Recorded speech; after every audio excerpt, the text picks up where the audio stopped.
Well, I never thought I'd find anything to fight disease as well as fish oil, but there's a new source of omega-3s, but in some ways, maybe even better.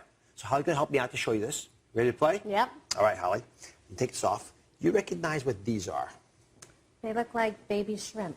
They are baby shrimp in a way. Okay. They really are. Try one. See what you think. See if they taste like shrimp. You want me really? Yeah, taste it. I'm not going to do it. I'm not tasting it. Someone's got to taste it. What do you think? Not your favorite? No. Yeah.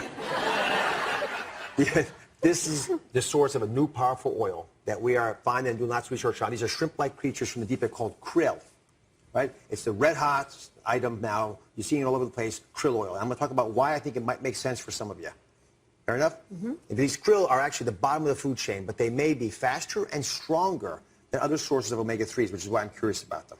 Are you curious? I'm very curious. Right. Let's first look at this animation. Here's the big story on krill oil. Now, we all talk about fish oils, and I love fish oils from any source. But fish don't actually make omega-3s. They eat omega-3s. One of the things they eat are krill. They can get it from algae and plankton, but they can eat the krill. When they eat the krill, they turn it into a pill form, and you take that pill in your stomach, and once it's in your stomach, these little particles of omega-3s, they're bound up, go into the bloodstream. Now, I'm going to freeze this right here. Just freeze that. Look at this is a omega-3 blood vessel.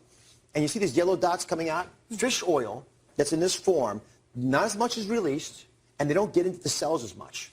When it's in krill oil form, it seems, anyway, that the omega-3 fats, the kinds that we need, seem to get through the blood vessel more readily, and they get into the cells faster. It has to do with how they're made, but it's one of the reasons we think it's faster as a delivery system for omega-3s, which is what's intriguing. Now, the second thing is we think it might be stronger. We think that based on a bunch of reasons, but it seems that krill oil can actually reduce the chance of heart disease. Do you have heart disease in your family? I do. You do? I do. That's why this is very exciting to me. I'm glad I'm here. Do you know your cholesterol numbers? Yeah, they're high. 271. 271? 271. And it's been very high for years. And I've been trying to get it down through fish oil, natural supplements, and struggling. Yeah, struggling a lot. Well, you might want to try, again, I love fish oils, but this is one step up the food chain or down the food chain. So it might be the better way for you to get it. And it's one of the things that fish oils have in them is, the remarkable abilities of those DHA omega-3 fats. Yeah. But they're sort of clear normally. Krill oil has a color to it. The color is caused by something called azathanthin.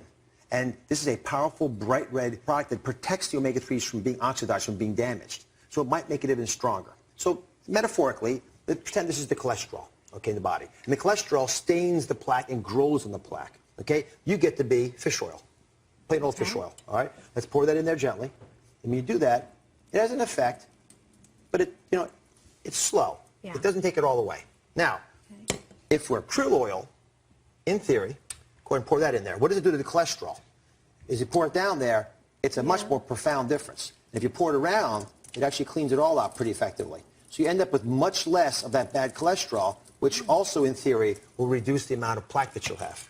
So it's one of the reasons that we're excited about this. And there was a big study that was just done, showed that 1,000 milligrams of krill oil had the same effect as 3,000 milligrams of fish oil. Yeah. Does it intrigue you? Yeah. Yeah, I have to. I'm trying everything I can possibly try. And tell me this. Let's look at the size of those pills. How do they compare to the fish oil pills that you take? Oh, they're actually smaller, a lot smaller. Yeah. It's one of the other reasons I like this option. Because if you get just fish oils, you end up with those big capsules. Yeah. But if you take the omega-3 fats from where the fish get them from, right, from the algae, the krill, you can actually cut away the middleman, the fish, and get a much smaller capsule. So, by the way, do you have a seafood allergy? No. Good. All right. Anybody with seafood allergies, please, you avoid fish oils, krill oil. You got to stay away from all of these. You know what? Okay. You're such a good assistant of the day. Take this. Oh, take your krill oil with you. Get started on those. Okay. Thank you very much. Coming up, can you step up to get your cholesterol down? I'm testing to see if you know how to lower your number. Stay with us. Thank you.